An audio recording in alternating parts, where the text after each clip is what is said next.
First class you're going to do is shoulder scapular stabilization. Here we go. So you're going to get a TheraBand. Now, if you haven't got one of these, you can get them online on Amazon. I've got these from a company called Meglio, and I'll put the link in the bottom below. Very, very, very cheap. Different colours and different strengths, but you generally want to start off with a green or blue, nice and light. You don't want to go too heavy to start off. So you're going to wrap the TheraBand around.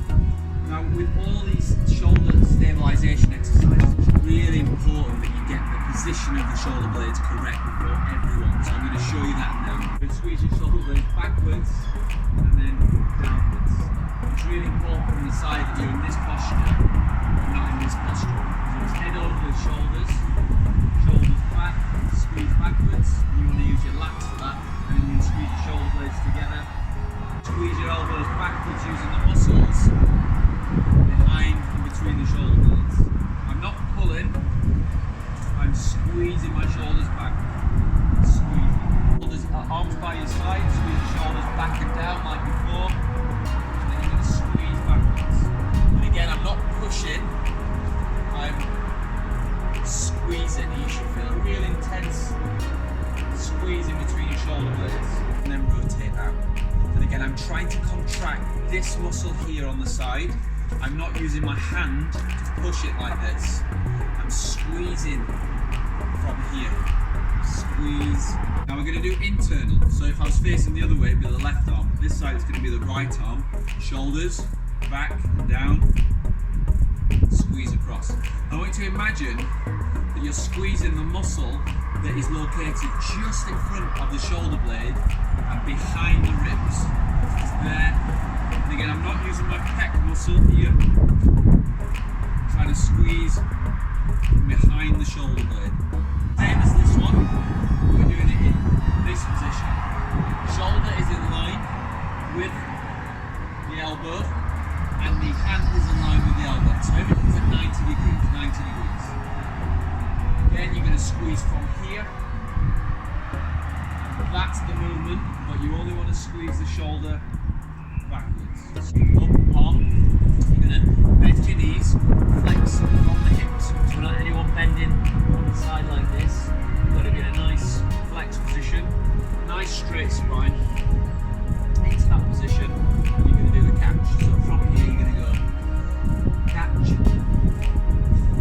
catch, catch. And you notice here that I'm squeezing the TheraBand between my finger and my thumb. On the right hand, again, elbow nice and high. There shouldn't be any bending in the wrist. It all comes from the elbow, and that's how you're going to pull a lot of the water. You don't want to be flexing the wrist. You want to be flexing the elbow, and then you can pull from here. If you don't do anything else, those 6 exercises are going to provide you with shoulder stabilization. That's going to really reduce your risk of any shoulder injuries. When we're swimming on our front, we're going to be rotating the body.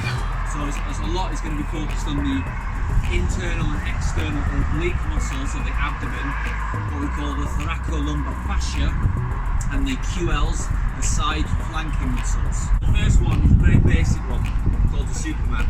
Now you can do this on your hands and knees, hands under your shoulders, knees under your hips, and you're going to stabilize your back. You're going to lift one arm and the opposite leg into the air whilst maintaining a nice neutral spine. You don't want your head up and you don't want your head down. Your head's got to be in line, just like you were swimming. Same position, but as if the floor was here. Squeeze your back to the floor. Opposites. Back again. Opposites. Back. It's really important in this one that you keep your back nice and flat to the floor. So you're going to a press-up position this time. And you're going to go opposite arm, opposite leg. This time you've really got to work to keep that core still. And down. Opposite sides. And down. So from that position here, you're going to walk your hands forwards as far as you can and back into the middle. So from that position, you're going to lift your bum into the air. Your head does not want to come forwards, Head needs to be in line here.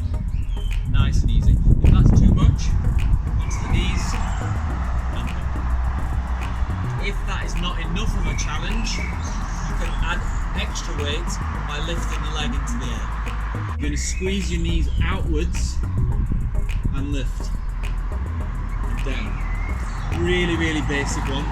The next level of it is a little bit more advanced. Leg in the air, lift, and down. And down. Forward, you hold on to 2 bars, you press up and down. Up and down.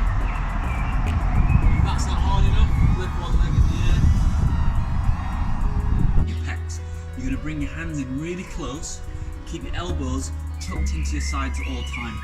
When you're doing this, you want to start with a narrow stance. If you've got poor wrists, you can do this one with a fist. So nice and narrow. You'll see my elbows here. Do not deviate out from my body. So nice and close with the elbows. You don't want to be going out to the side. Keep them in. And if that's too easy, leg in the air. And opposite. If that's too easy still, bring your hands into almost a diamond position in the middle.